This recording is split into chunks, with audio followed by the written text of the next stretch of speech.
Terima kasih Prof. Jadi Kesempatannya nih. monggo. Jadi saya coba share ya Prof. Izin share dulu Prof. Di-share dulu.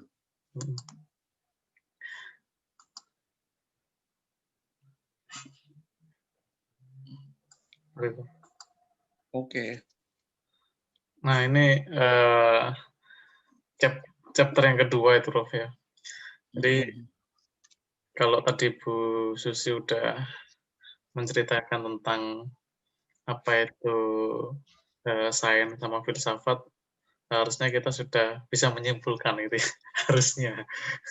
Cuma memang bukunya siapa ini namanya nih? Rosenberg. Iya, Rosenberg ini, Alex ini memang Prof. Menurut saya itu buku yang susah dicerna gitu. Susah dicerna. Enggak. Jadi, saya coba baca berkali-kali, muter lagi, balik lagi, itu rasanya belum puas ya. Semoga tidak menjadi ini ya, tidak menjadi pemahaman keliru saya yang akhirnya menyesatkan ini teman-teman gitu ya. Ini mohon maaf sebelumnya Prof kalau kurang bagus ya. Kalau tadi Bu Susi mungkin berlembar-lembar gitu, saya cuma sebenarnya tadi awalnya cuma 5 lembar itu Bro ya, sesuai dengan overview-nya itu ya. Oke, kita langsung aja Bro ya.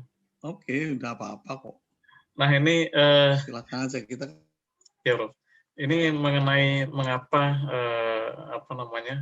filsafat itu penting gitu ya. Jadi, nah kalau di bukunya Alex Rosenberg itu, saya coba jabarkan sesuai dengan sistematikanya gitu ya, overview gitu ya. Di sini dia bilang. Buat ini ya, nggak buat PowerPoint ya? Ini buat Prof. Saya buat Oh. Prof. Ya. Itu PowerPoint namanya, bukan PowerPoint. Oh iya. Jadi katanya, iya benar PowerPoint. Nanti katanya PowerPoint itu nggak punya power, nggak punya poin ya. Ini mungkin gitu Prof. PowerPoint itu poin-poinnya aja. Iya Prof. Jadi di overview-nya si Alex ini bilang memang alasan praktis untuk mencari tahu perbedaan pengetahuan ilmiah dan pengetahuan lainnya itu kalau ada gitu ya. Ini di situ malah menimbulkan data sains sama pseudoscience gitu ya, atau dibilangnya ilmu semu gitu ya. Apa ilmu dunia maya gitu ya.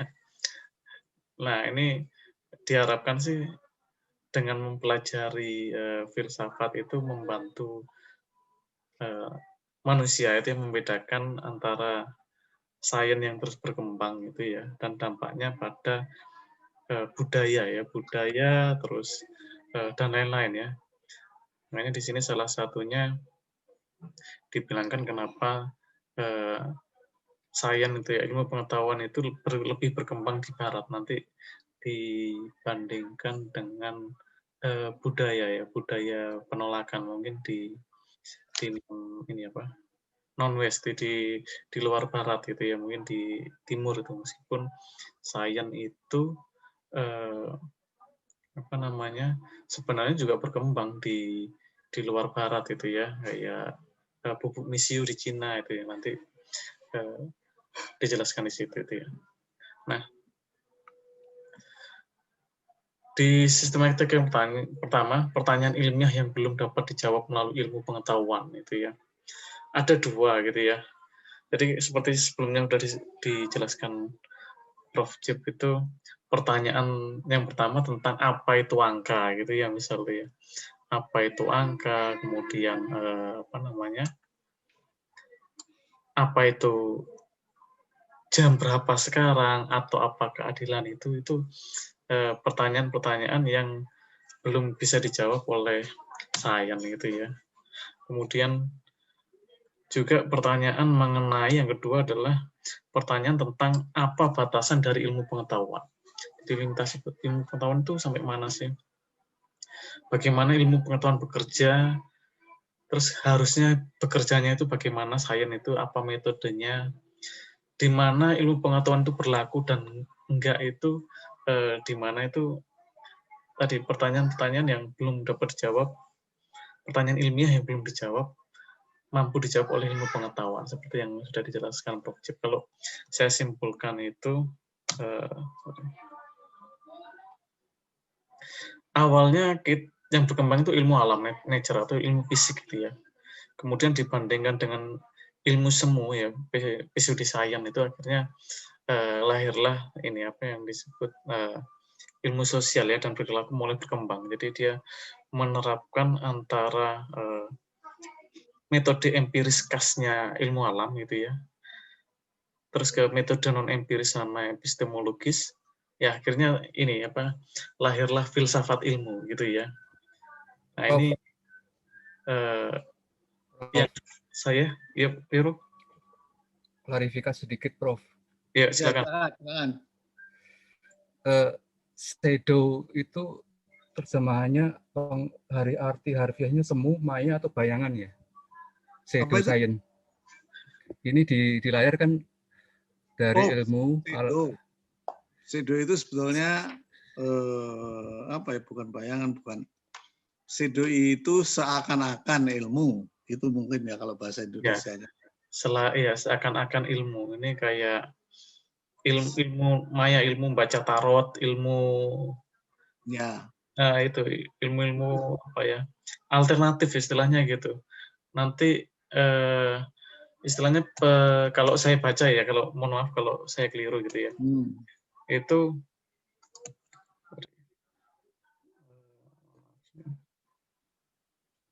Waduh, hilang suaranya. Iya, sorry. Jadi misalnya astrologi. Ya, astrologi gitu loh ya. Nah, itu kan shadow, sebetulnya bukan ilmu meramal itu kan. Karena apa? Nanti dijelasin kenapa itu shadow ilmu. Oke. Pak Rianto. Siap, Prof. Ya, Prof. Ya, sementara itu ya jawabannya. Makasih, Prof. Seakan-akan ilmu. Jadi kalau di bukunya apa namanya? Bukunya Alek itu yang shadow tadi bilangnya kayak tadi astrologi gitu ya. Kartu tarot tuh ilmu penciptaan itu ya. Itu stigmatisasinya dulu disebutnya sebagai pseudoscience itu ya. Itu, nah kalau saya simpulkan dari subbab ini itu tadi ilmu alam ilmu sains ya, ilmu natural alam atau fisik yang berkembang terus dibandingkan ilmu alternatif ilmu semu gitu ya, itu melahirkan filsafat ilmu. Di situ ilmu sosial dan perilaku mulai mengembangkan tidak hanya mengkombin antara metode empiris ya, membuktikan itu tadi dengan metode non empiris itu ya, epistemologis itu. Itu yang saya baca gitu ya. Kalau di bukunya itu memang panjang itu, tapi istilahnya itu yang bisa saya simpulkan itu ya. Jadi memang kalau pertanyaan ilmiah menjawab pertanyaan tentang apa hakikat sains dan apa metodenya, mungkin para ilmuwan ya, pembela integritas sains itu bilangnya lebih menekankan pada pengetahuan objektif ya, tentang pemberian setara atau cara non ilmiah gitu ya, dan hasil-hasilnya. Jadi makanya tadi yang pseudoscience-nya bisa dijelaskan dengan ilmiah istilahnya gitu ya. Nah, di sini penjelasan tentang apa yang membuat pengetahuan ilmiah dan keputusan tentang apa ada jenis pengetahuan lain selain yang disediakan sains akhirnya jadi pertanyaan itu kayak tadi disebutkan Prof. Cip, kenapa kok satu udah ketemu nih, misal atom ya, kenapa kok atom itu muter itu sampai penemunya itu meninggal itu, belum ketemu kuncinya itu. Kalau saya baca yang chapter 1 itu sampai bingungnya baca bolak-balik itu, Prof. Mohon maaf, Prof ya. Kalau saya awam banget. Nah, di chapter ini juga ditekankan contoh di Amerika sana ketika kaum ortodoks itu, ini tentang kesehatan ini kayak yang sekarang terjadi ya, tentang apa namanya, pencarian obat alternatif COVID gitu ya. Nah, di situ juga dikenalkan teknik placebo gitu ya. Bahkan ada pengetahuan terapeutik ya untuk menangani si penyakit gitu ya. Itu mencoba sesuatu non eksperimental gitu ya. Dia termasuk di situ dikasihkan eksperimen terkontrol di mana pasien maupun dokter itu tidak tahu apakah si pasien menerima obat atau enggak, itu kayak placebo itu. Sehingga untuk menguji kemanjuran obat itu ya.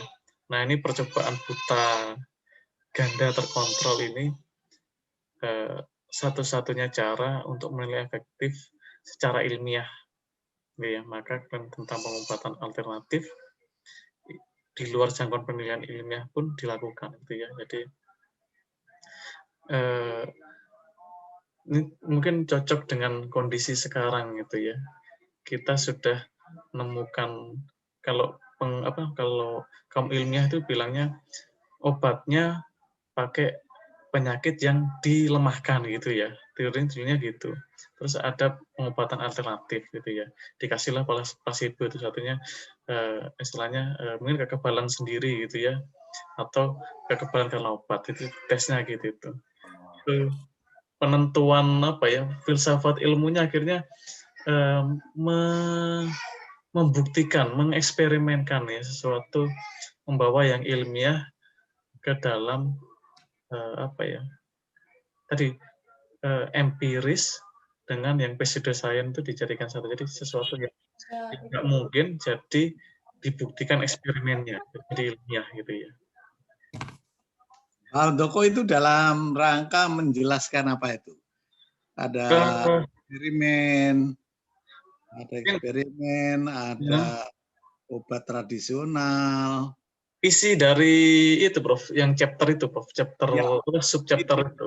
Dia itu mau menerangkan apa sebetulnya? Ini, Prof, apa yang antara pseudoscience sama apa metode empiris itu, Prof.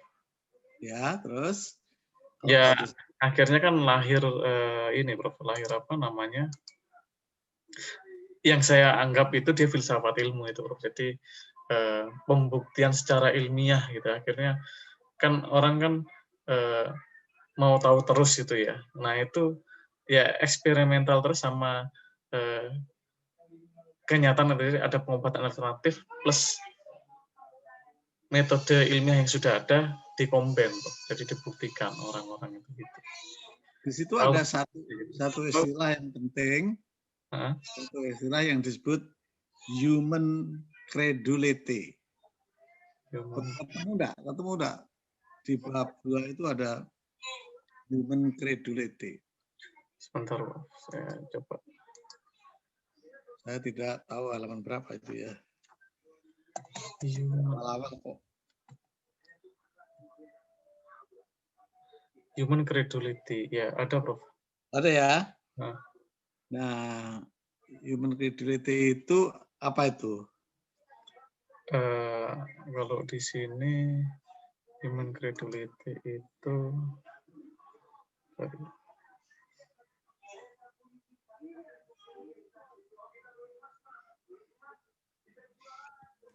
kemampuan seseorang untuk meyakini pernyataan yang benar. Ya, sebetulnya orang yang gampang yakin meskipun tidak dengan bukti yang penuh. Padahal kalau sains kan buktinya harus penuh. Iya. Gitu. Terus kemudian contohnya tadi kan Anda lihat Anda sebutkan ada eksperimen. Iya, eksperimen. Eksperimen obat. Yang satu diberi obat, yang satu diberi placebo. Gitu. Terus hasilnya dibandingkan kan, Iya. yang obat dengan yang diberi placebo. Tetapi ada saintis juga yang mengatakan nggak bisa karena yang pemberian obat dan yang memberi itu tidak bisa dipisahkan. Jadi orang itu sembuh karena dia percaya bahwa yang memberi itu memang bisa dipercaya dan oleh karena itu dia menjadi sembuh. Itu argumentasinya. Jadi ada argumentasi-argumentasi yang dikemukakan kemudian untuk membantah sebetulnya sains. Sehingga orang tidak hanya percaya beberapa bukti saja, tapi dia harus melakukan eksplorasi yang lebih dalam. Itu maksudnya. Misalnya obat tadi itu, obat apa yang di Amerika itu. Ada, kalau mengobati orang itu pakai ini deh, pakai apa penyakitnya. Misalnya gini, kalau orang alergi debu, itu dikasih debu, tapi sedikit-sedikit gitu. Itu misalnya. Itu ada istilah, apa namanya itu ya, ilmunya itu, homeopati.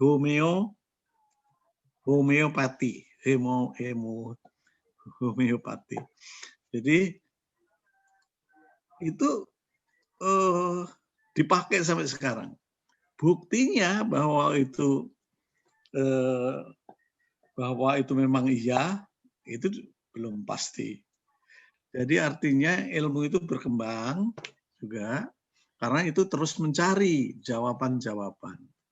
Ada dua aliran di situ, baca enggak di situ, Pak? Ada determinisme. Iya, determinisme. Ya, oke, coba jelaskan. Ada determinisme yang mengatakan bahwa apa? Kalau determinisme ini kayak teori sebab akibat itu, Prof ya. Jadi ada teori motif nanti kalau di apa? Teorinya Newton itu, Prof ya. Mungkin itu sih, Prof. Jadi ada yang mengatakan kalau determinisme itu ya semua sudah pasti. Kalau ada sebab, ada akibat. Gitu kan? Dan sebab dan akibatnya itu sama. Maksudnya sama itu ada sebab, ada akibat. Kalau ada sebab itu yang sama, akibatnya juga sama. Nah, oleh karena itu nanti kita lihat apa yang memang begitu. Di bab berapa itu nanti kita lihat ada hukum di dalam ilmu. Prof.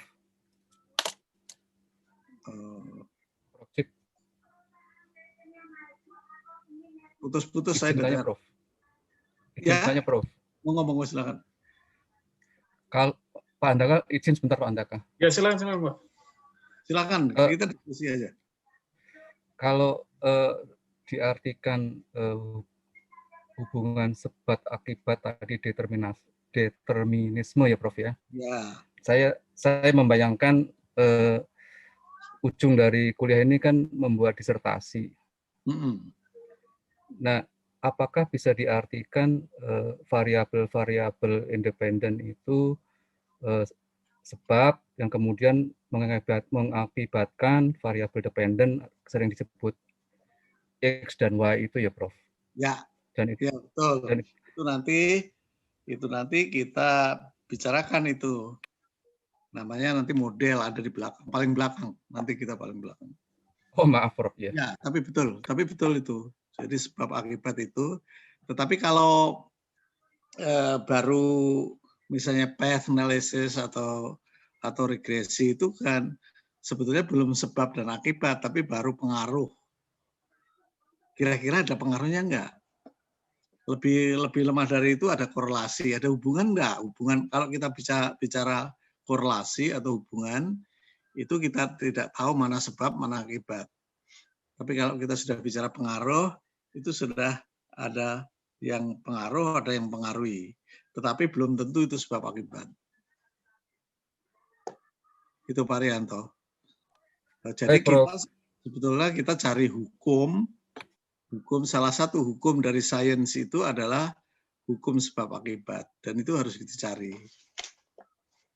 Tetapi ternyata nggak ketemu-ketemu. Nanti nggak bisa, Ya, karena banyak sekali hal yang berhubungan dengan itu. Oleh ya, karena Prof. itu, sains terus-menerus untuk berkembang. Siap, Prof. Siap. Oke, monggo. Monggo Pak Handoko tadi, jadi ada determinisme, yang semuanya itu sebetulnya sudah nyata, tinggal ngukur saja. Kalau kita ketemu ya sudah kayak gitu. Tetapi kan tidak segampang itu gitu loh. Kalau ketemu ini maka ketemu itu karena hubungannya kita ketahui. Ternyata ada faktor perkembangan, ada faktor yang di luar itu, yaitu developmental. Jadi tidak sepenuhnya prediktif. Yang disebut itu teleologis. Teleologis itu artinya ada tujuan tertentu berkembang. Jadi faktornya belum ada di situ karena dia berkembang. Kalau yang sebab akibat itu kan faktornya sudah ada semuanya di situ, tinggal menjelaskan. Tadinya saya ngira teologis itu ini apa ajaran ketuhanan gitu. Bukan teleologis, teleologis. Teleologis.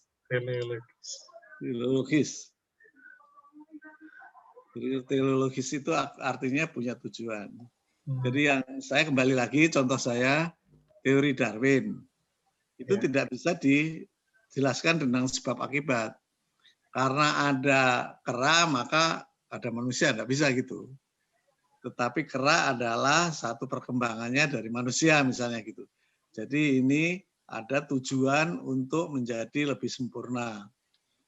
Misalnya, jadi dalam biologi itu teori sebab akibat dan deterministik itu tidak selalu berlaku. Jadi nanti kalau Anda sudah tahu bahwa gitu toh petanya ilmu itu, Anda tidak gampang menyalahkan orang gitu.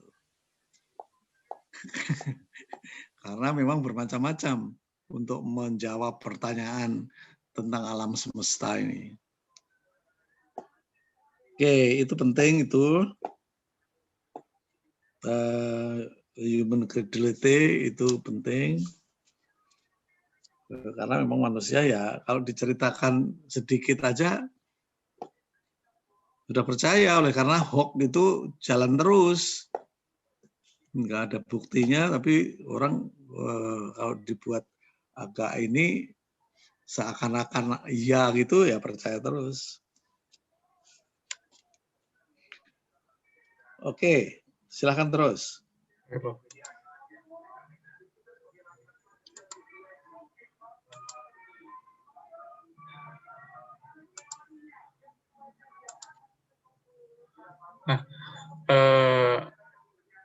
ini tadi kemudian itu tidak, coba balik lagi gambar Pak Handoko itu. Iya.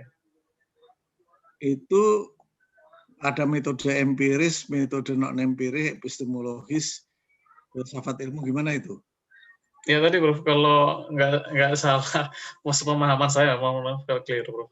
Jadi kalau ilmu alam atau fisik itu kan dia lebih ke metode empiris tuh. Sedangkan ilmu semu itu atau pseudosains lebih ke non empiris ya, ke epistemologis. Nah itu jadi cikal bakal ini Prof, apa? Kalau filsafat ilmu itu kan ilmu dari ilmu, orang jadinya pengen membuktikan sesuatu yang apa tadi, karena kan orang kan kalau Prof bilang tadi kan karena kepercayaan, terus adanya teori konspirasi, teori apa, akhirnya mencoba terus akhirnya mencari sesuatu yang semu tadi dibuktikan dengan ilmiah gitu tadi. Akhirnya munculnya filsafat ilmu itu gitu. Jadi sebetulnya yang disebut Anda istilahnya ilmu semu seakan-akan ilmu, itu kan yang penting itu menjawab pertanyaannya. Bagaimana menjawab pertanyaan? Misalnya, bagaimana nasib orang? Gitu. Nah, itu ilmu kan tidak bisa menjawab dengan metode ilmu. Nah, sampai kapanpun itu mungkin tidak bisa dijawab. Jadi disebut pseudo ilmu. Jadi pseudo ilmu itu adalah pertanyaan yang sebetulnya nggak perlu dijawab karena belum ada metodologi ilmu yang di situ gitu.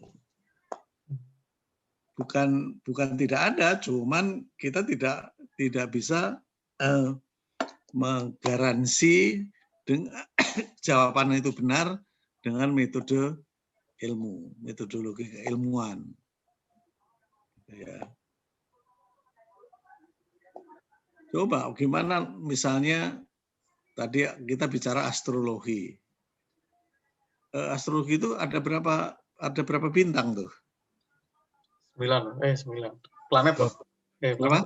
Bintang. 12. Banyak. 12. 12 atau berapa lah. Sekarang orang di dunia itu dibagi 12 yang nasibnya sama gitu. Pokoknya semua Gemini nasibnya gini gitu. Atau semua apa itu? Pisces nanti minggu ini akan begini. Nah, itu seakan-akan kan bisa melakukan prediksi karena ilmu itu cirinya adalah bisa menjelaskan dan melakukan prediksi. Tapi prediksinya itu tidak didasarkan oleh kaidah-kaidah keilmuan. Nah, kaidah keilmuan itu jadi tidak ini yang kedua itu Pak Handaka, bukan metode empiris versus non empiris. Tapi metode empiris versus rasional, logik. Jadi ada logika rasional, ada empirik. Gitu. Kalau empirik itu dibuktikan dengan pengalaman. Dengan bisa diukur, bisa diobserve. Gitu. Itu metode empirik. Kalau yang dijelaskan oleh Bu Susi tadi adalah ada rasional yang dipecahkan secara rasional, misalnya matematika yang kemudian pada saat sekarang menjadi ilmu komputer. Jadi ilmu komputer dasarnya adalah matematika, logik, tapi kemudian dikembangkan jadi ilmu komputer. Oke, monggo terusin. Bu Susi, bisa dengar saya enggak? Bisa Prof. Ya, Bu Susi tadi kan belum selesai ya. Iya Prof. Tadi kita teruskan dengan Pak Handaka dulu. Ya, nanti bolong-bolongnya nanti kita kembali lagi ya. Siap Prof. Oke. Ya, Prof. Silakan, monggo Pak Handaka. Izin Prof. Lanjutin Prof. Ini memang mohon maaf Prof kata keawaman saya sudah baca berkali-kali cuma belum nyangkut juga ini. Ya nggak apa-apa lah, coba lagi gitu. Tersesat juga ya Pak Handaka. Ya istilahnya mikirnya 2 kali Bu Susi, ini mikir ilmu filsafatnya sama mikir nerjemahkannya, ini benar. Oke, lanjut lagi. Nah ini begini saya beritahu caranya belajar buku textbook ya. Iya, saya Prof. Itu jangan menerjemahkan, tetapi memahami. Iya. Kalau menerjemahkan Anda harus cari satu-satu terus kemudian dirangkai. Itu tidak akan jalan. Karena mungkin apalagi kalau Anda lihat kamusnya lain-lain itu. Filsafat punya kamus sendiri sebetulnya gitu ya. Karena katanya sama bisa pengertiannya lain. Jadi baca saja gitu, sedikit-sedikit mengerti, kemudian baca ulang, nanti lama-lama Anda lancar bisa membaca. Nggak usah diterjemahkan. Siap, Prof. Ya, siap. Baik, Prof. Nah, ini ya, Prof. Ini lanjut lagi nih, Prof. Ilmu pengetahuan modern yang memiliki implikasi bagi filsafat gitu ya. Sebenarnya sudah dijelaskan sama Prof. Chip gitu ya. Sebenarnya Darwin gitu ya. Nah, di sini kalau saya lihat awal mulanya keberhasilan dari teori Newton gitu ya. Teori Newton akhirnya menjadikan istilahnya ilmu determinisme gitu ya, ilmu determinisme. Nah, ini kalau nggak salah determinisme itu diartikan dalam fisika itu ya.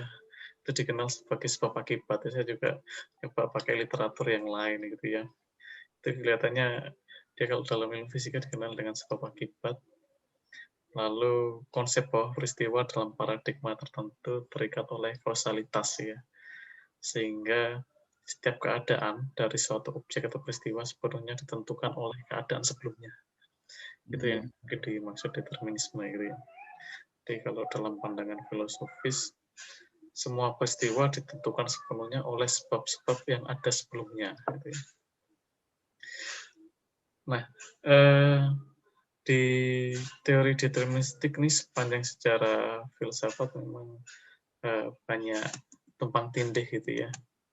Nah, ini kalau tadi keberhasilan dari teori Newton tadi determinisme menjadi pilihan filosofis yang hidup dikaitkan dengan perkembangan ilmu fisika. Kemudian ada pencapaian teori Darwin. Salah satunya on the origin of species, ini mengembangkan metafisika.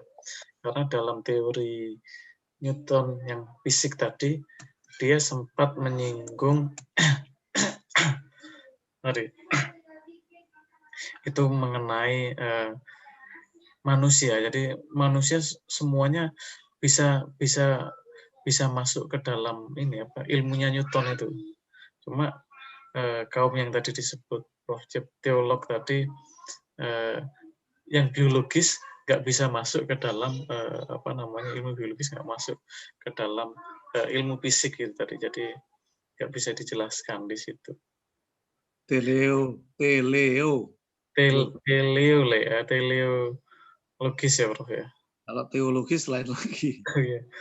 Nah itu. Nah kalau di teori Darwin ini kan keberhasilannya membuat istilahnya mengembangkan metafisika gitu ya, atau mungkin dibilangnya cabang filsafat ya, analisis fundamental tentang keberadaan dan realitas gitu ya. Jadi pencapaian teori Newton dan Darwin ini memiliki implikasi yang paling besar di filsafat. Selain itu juga ada René Descartes gitu ya. Dia itu tentang pikiran adalah substansi yang terpisah dan berbeda.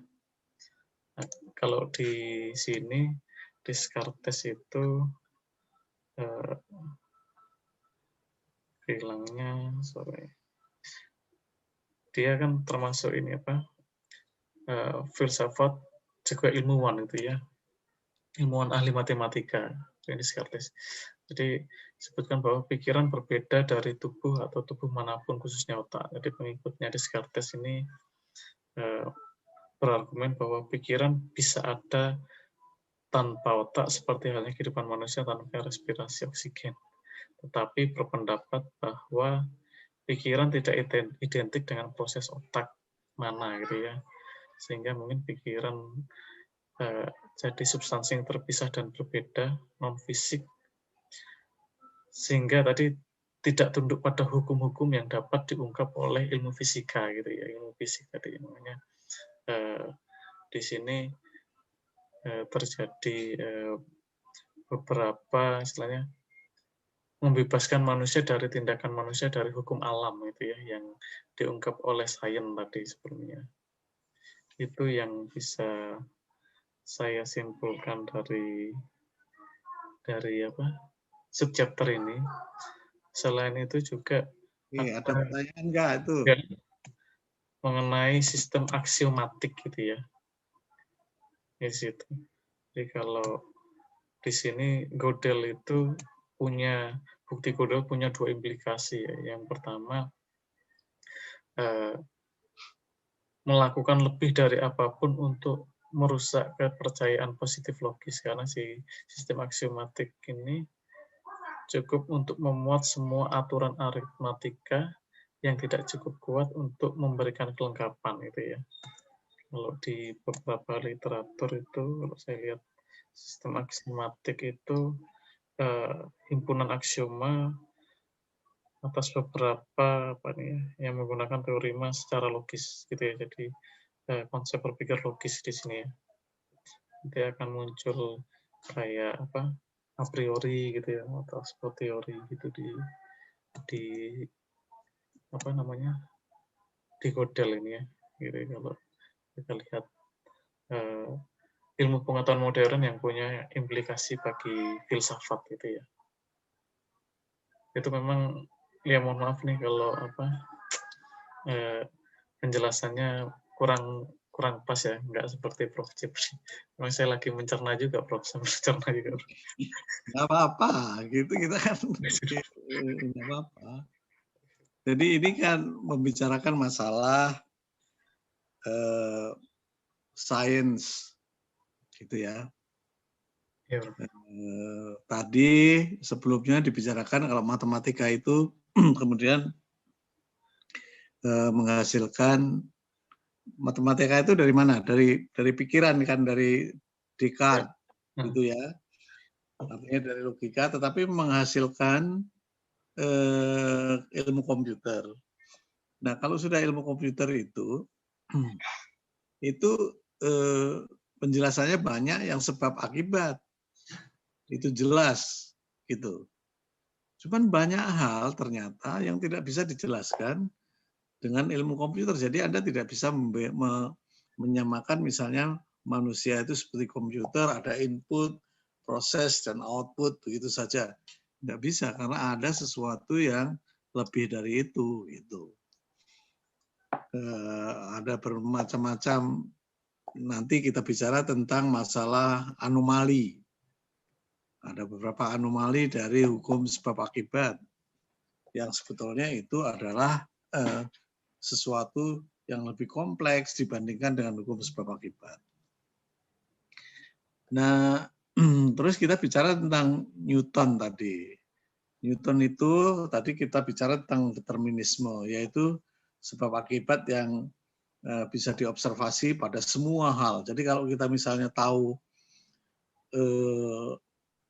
posisi satelit, posisi apa namanya itu, planet. Misalnya ada posisi planet di sini, dihitung secara fisika, dihitung beratnya dan sebagainya, kecepatan berputar dan sebagainya, maka bisa ditemukan itu. Itu determinisme. Tetapi tidak semua hal ternyata bisa dihitung seperti itu. Misalnya teori Darwin tadi itu. Misalnya teori Darwin dari mana? Dari filsafat mana? Kita bicarakan sebelumnya, kita bicara tentang manusia. Kalau agama mengatakan manusia itu dari tanah, diciptakan dari tanah kan? Jadi selesai itu. Tapi begitu Darwin kemudian membuat satu teori, maka sebagian pertanyaan manusia dari mana itu dijawab dengan teori Darwin. Apa itu benar? Sekali lagi kita tidak bicara benar atau kita tidak salah, tetapi kita bicara apakah teori itu bisa menjelaskan sesuatu. Gitu. Ini terus berkembang. Terus antara sudah ada berapa tadi? Determinisme satu, ada teleologis satu, kemudian ada René Descartes itu adalah Descartes. tentang apa? Descartes tadi Rasionalisme. rasional, ya betul. Ya, Rasionalisme. jadi itu aliran-aliran filsafat. Semuanya berusaha untuk menjawab pertanyaan-pertanyaan tentang alam semesta. Jawabnya bisa bermacam-macam. Seperti orang buta, kita untuk menjawab gajah itu kayak apa. Yang pegang kakinya ya seperti tiang gitu, yang pegang telinganya seperti kipas gitu. Tetapi pada akhirnya sebetulnya kita ingin mengetahui gajah meskipun dari bermacam-macam segi. Itu tujuan manusia sebetulnya mengetahui tentang alam semesta. Oke, silakan terus. Kalau ada pertanyaan silakan.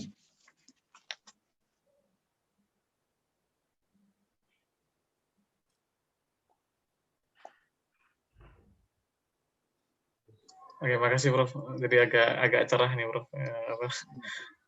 Membacanya. Gitu. Nah, kemudian yang chapter mengenai Prof, signifikasi budaya sains itu ya. Kalau saya lihat itu budaya sains itu satu-satunya kontribusi peradaban Eropa yang diterima secara universal gitu ya, yang diadopsi oleh setiap masyarakat dunia. Putus-putus. Ya, sudah ini tes. Suara saya udah ini ya? Bisa. Sudah. Bagus Pak. Suaranya bagus. Nah, di signifikasi budaya sains ini lebih membandingkan antara kenapa kok sains itu jadi satu-satunya kontribusi peradaban Eropa yang diterima secara universal gitu ya, dan diadopsi oleh setiap masyarakat. Ini berbeda dengan misal seni atau yang lain gitu ya. Jadi memang sains ini lebih apa namanya, lebih dapat diterima ya, mungkin karena bangsa Eropa juga kalau di buku itu keberhasilan bangsa Barat dalam menjelajah, menaklukkan dan mengeksploitasi bagian dunia lainnya gitu ya. Makanya signifikasi budaya sains itu ada di situ ya, yang istilahnya saya tangkap dari subchapter ini ya. Sehingga Ya, tapi Eropa itu belum bisa apa-apa, kita sudah bisa buat Candi Borobudur loh. iya, sehari lagi Prof ya. 1 hari lagi. Semalam. Itu loh.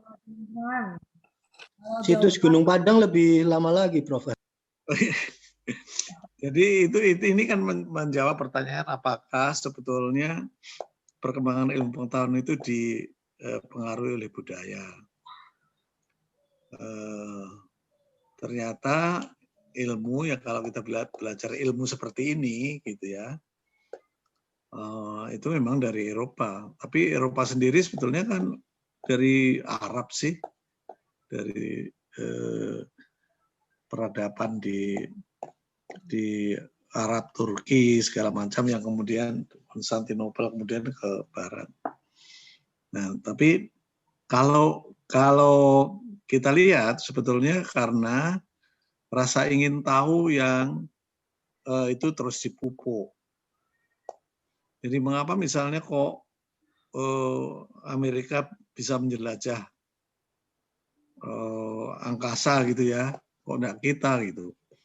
Karena keingintahuan mereka itu lebih tinggi daripada kita, dan kita enggak tahu juga ada apa-apa gitu. Menurut saya kayak gitu. Itu bagian dari, oleh karena itu bagian dari budaya.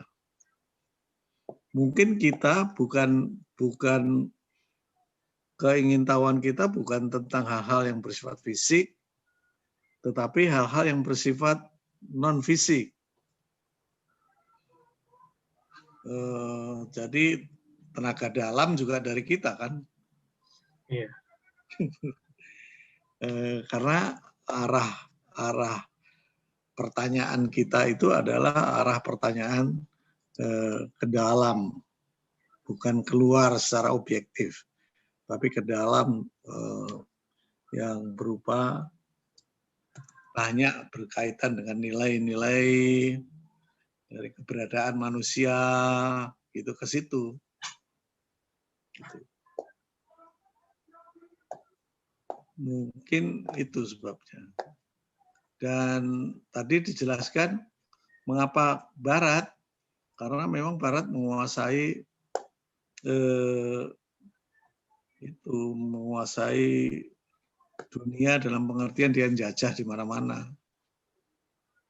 Kalau Inggris itu semboyannya apa itu? Britain. Oh, iya. Britain rules the wave. Gitu kan. Kalau Indonesia with the rules. Gitu.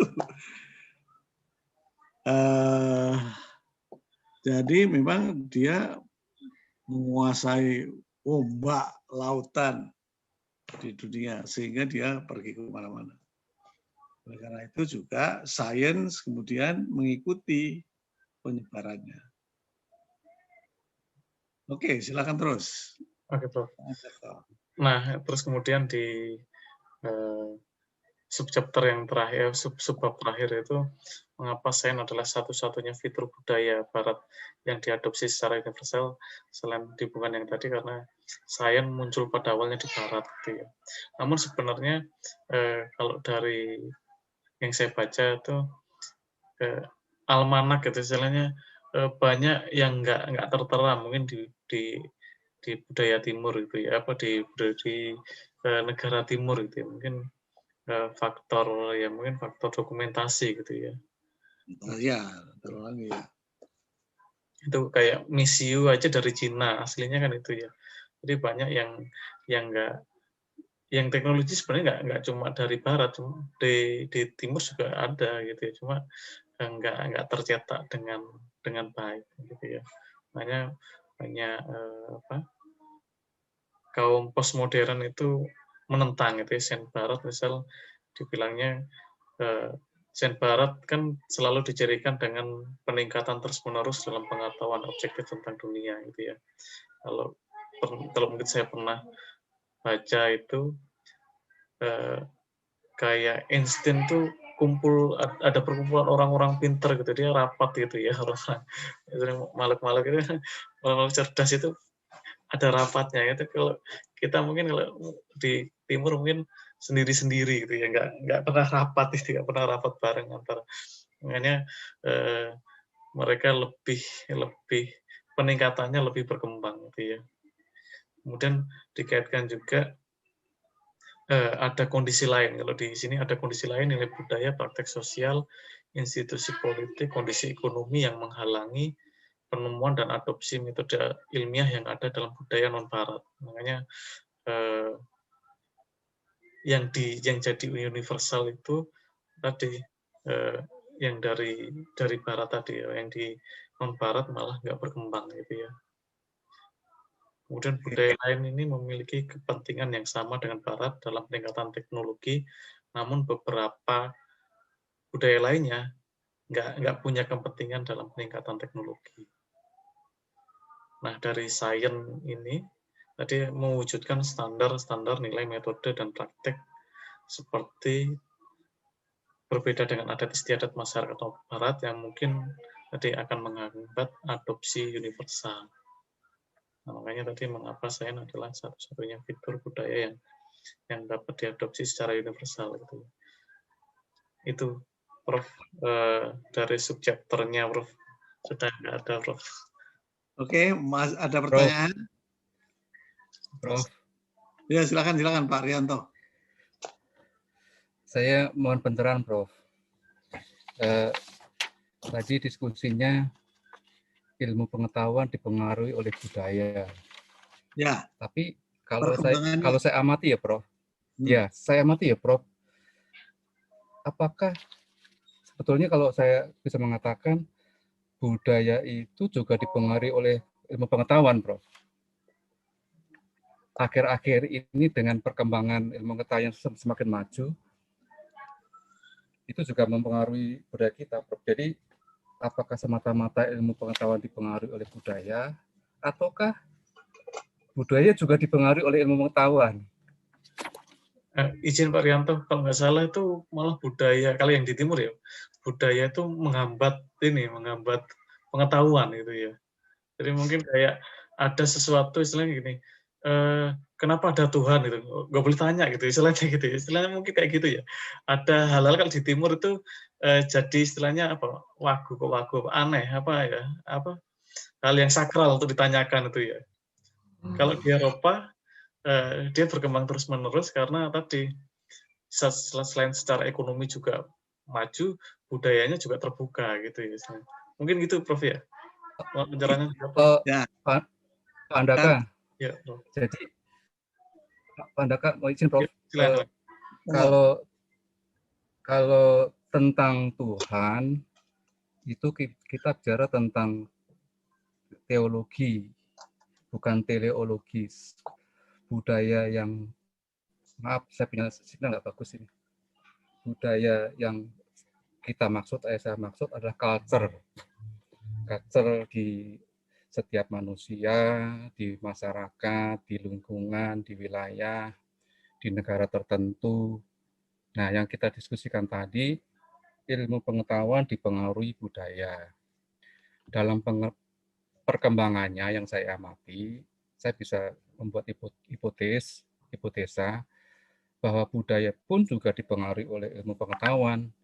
Karena dengan perkembangan ilmu pengetahuan, kita bisa mengambil contoh misalnya dalam kehidupan sehari-hari, budaya di Indonesia, budaya di Asia, itu juga dipengaruhi oleh ilmu pengetahuan.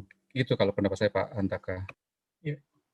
Oke, jadi Pak Rianto, sebetulnya begini, kita mulai awal kan berbicara tentang keingintahuan manusia. Ilmu itu berkembang dari keingintahuan manusia. Dan keingintahuan manusia itu dicerminkan dari bertanya dan berusaha menjawab pertanyaan. Nah, saya berikan contoh kecil saja supaya menjadi jelas. Anak-anak sekolah di Barat, katakanlah di Amerika yang pengalaman saya, dia itu bisa menjelaskan tentang apapun yang di sekitar sekolahnya. Ada rumput, ada ini, ada batu, ada mengapa di situ, bagaimana rumput berkembang. Gitu. Anak-anak kita kan tidak peduli tentang lingkungan. Dia tidak pernah tanya mengapa daun itu jatuh. Mengapa rumput itu hijau? Gitu. Ya, mengapa itu kok rumputnya begitu? Rumput apa yang ada di sekitar saya? Nggak pernah peduli karena memang tidak kulturnya itu tidak mendukung untuk bertanya. Kalau bantah, Prof ya. Mohon izin Prof. Ya, apa karena tingkat skeptisisme kita itu rendah, apa karena yang seperti tadi dijelaskan Pak Handaka, Prof. Jadi ketika kita berbicara tentang Tuhan, ya langsung di-cut gitu, Prof. Artinya gini, ya udah seperti ini gitu loh. Jadi ya, kita nggak apa ya? Jadi tingkat iya Pak, betul Pak. Jadi tingkat skeptisisme kita itu jadi rendah. Kalau di Barat itu karena mungkin Prof, karena terbiasa berpikir bebas, jadi mereka terus berpikir, artinya dari sejak dini itu tidak dipotong, pemikirannya itu nggak dipotong gitu, Prof. Apa seperti itu, Prof? Ya, kalau kita ada anak-anak bertanya terus-menerus kan gitu, anak diem gitu. Iya gitu, Prof. Kalau ada orang tua ngobrol terus mereka ikut, sana, ini persoalan orang tua kan. Jadi mulai kecil itu rasa ingin tahu itu sudah dibunuh. Gitu. Iya. Jadi itu antara lain contoh mikronya ya. Iya. Karena kita tidak suka anak tanya terus gitu. Padahal kalau dibiarkan anak kecil itu kan sudah tanya-tanya itu apa, itu ini kan terus gitu. Orang tuanya kan tidak mau menjelasin gitu. tanya aja gitu misalnya. Atau mungkin belum waktunya, Prof. Jawabannya kan.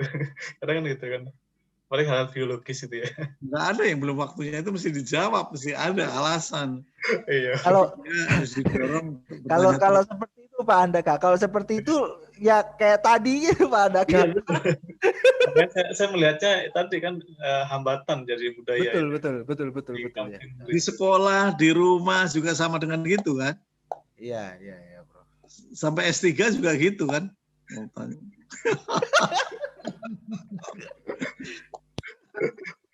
Kan butuh banyak provokator. Tanya-tanya. Sampai 3 enggak tanya-tanya karena sudah dibiasakan jangan tanya itu. Nanti kalau dosennya bisa jawab nanti dikasih nilai jelek gitu misalnya. Kalau sekarang dibilang hoak, Prof. Waduh, hoak. Jadi semua apa ya? Tadi pertanyaannya sains membentuk culture atau culture membentuk science. Itu sebetulnya ya saling membentuk karena dari culture itu kemudian timbul rasa ingin tahu yang menyala-nyala katakanlah gitu, kemudian dijawab. Oleh karena itu sains bisa berkembang dan oleh karena sains berkembang kemudian mempengaruhi budaya lagi, budaya juga ikut berkembang. Jadi tidak satu arah saya kira Pak Rianto ya tadi yang tanya. Iya, Prof. Berarti kalau kayak demokrasi mulai nggak ada demo lagi berarti ini Prof ya. Jadi terkekang juga ini ilmu pengetahuan ya. Nggak berkembang jadinya gitu ya. Lain lagi. Akhirnya kan dia menciptakan budaya-budaya kan given. Udah ini terima aja gitu kan. Gitu. Padahal harusnya kan kenapa begini, kenapa begitu itu harus kan bisa dijelaskan tuh ya. Itu sebetulnya kan boleh, cuma bakar-bakar itu yang nggak boleh. Kalau demo nggak ada masalah kayaknya sih. Ya kadang ini kayak pertemuan-pertemuan ilmiah itu kan yang kadang menjurus ke hal yang berbeda itu kadang jadi pemikiran yang berbeda kurang dapat diterima gitu ya istilahnya. Itu mungkin salah satu juga budaya yang akhirnya budaya nggak mau terima pendapat dari orang gitu ya atau budaya tertutup mungkin ya. Jadi kurang ini juga menganggap bahwa dia benar sendiri juga bisa. Jadi sebetulnya ya vice versa gitu. Jadi kalau ingin sains berkembang harus didorong pertanyaan mulai kecil. Kalau kita mengajar misalnya biologi di sekolah kan tidak mulai dari pertanyaan. Mulai dijelaskan telur itu terdiri dari kuning telur, putih telur ini gitu kan gitu. Tapi tidak mulai dengan pertanyaan yang berhubungan dengan telur gitu. Kalau kita mengajar sejarah juga tahun. Jadi kapan perang Diponegoro? Ya jawabannya mulai zaman dulu sampai sekarang perang Diponegoro ya tahunnya ya sama. Tetapi mestinya kan analisis mengapa perang Diponegoro itu terjadi. Kemudian apa bedanya perang Diponegoro dengan perang Teluk gitu misalnya kan? Saya nggak tahu. Kenapa? Kenapa Diponegoro pakai kuda gitu? Kan mestinya melakukan analisis seperti itu, tema dan sebagainya. Tapi kan kita enggak. Jadi ya antara lain gitulah yang diceritakan buku ini. Atau mungkin karena kita udah biasa jadi kayak budak gitu ya. Jadi istilahnya adatnya begitu ya. Nurut aja gitu. Kayak jadi budak gitu, Prof. Kalau bangsa Eropa kan dia penjajah itu, Prof. Jadi kalau budak kan dia ngikut aja, istilahnya kayak anjing itu ngikut ini aja, order majikannya aja gitu kan. Jadi udah maksudnya akibat manut. Manut akibat, aja, Prof. Jadi, akibat dijajah. Iya. Jadi istilahnya budayanya udah manut aja gitu. Sebenarnya dari bikin ilmu nggak berkembang. Saya ingat